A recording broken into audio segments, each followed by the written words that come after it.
Samantala, hindi na nakapalagpa ang isang lalaki matapos mahulihan ng umano'y shabu sa isinagawang buy-bust operation ng Lapu-Lapu City PNP sa Cebu. Nakatutok dyan si Patrolwoman Judith Nicanor. Arestado ng kapulisan ng Lapu-Lapu City ang lalaking nahulihan ng halos 22,000 halaga ng hinihinalang shabu sa isinagawang buy-bust operation sa Sea Breeze, Barangay Pusok, Lapu-Lapu City, Cebu nito lamang nakaraan. Kinilala ni Police Major Ramil O. Dugan, Station Commander ng Police Station 5, Lapu-Lapu City Police Office, ang suspect na si alias Buboy, 42 anyos na residente ng AS Fortuna, Bacilid, Mandaue City, Cebu. Batay sa ulat ng pulisya, bandang alas 10:49 ng gabi, kinasa ng kapulisan ng buy-bust operation na nagresulta sa pagkaaresto ng suspect at pagkasabat ng siyam na pakete ng hinihinalang shabu na may timbang na 3.2 grams at standard drug price na 21,760 pesos at buy-bust money. Kasalukuyang nasa kustodiya ng Police Station 5, Lapu-Lapu City Police Office ang suspect at maharap sa kasong paglabag sa Republic Act 9165 o Comprehensive Dangerous Drugs Act of 2002.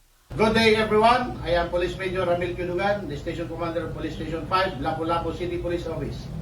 At about 10:49 p.m. on November 3, 2024, personnel from Police Station 5, Station Drug Enforcement Unit, led by Police Lieutenant Myro Darlan L. Silvania, under the intensive intelligence supervision of Regional Intelligence Division 7, conducted the buy-bust operation with proper coordination with PDEA 7 at Sitio Silvers, Barangay Pusok, Lapu-Lapu City.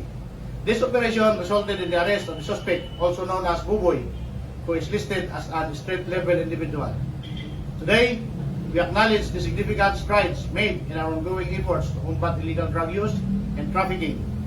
Through dedication, collaboration, and unwavering commitment, we have achieved meaningful results that contribute to safer communities and a brighter future.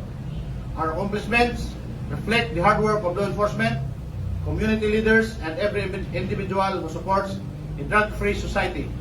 Let us continue this fight with resilience and determination, knowing that each success brings us closer to a healthier, drug-free environment for all.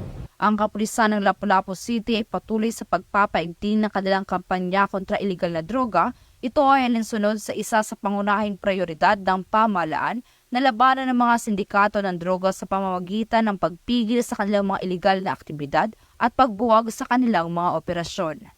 Mula dito sa Central Visayas, ako yung Police News Network Correspondent, Patrolwoman Judith Nicanor, alagad ng batas, tagataguyod ng Balitang Pulis. Maraming salamat, Patrolwoman Nicanor.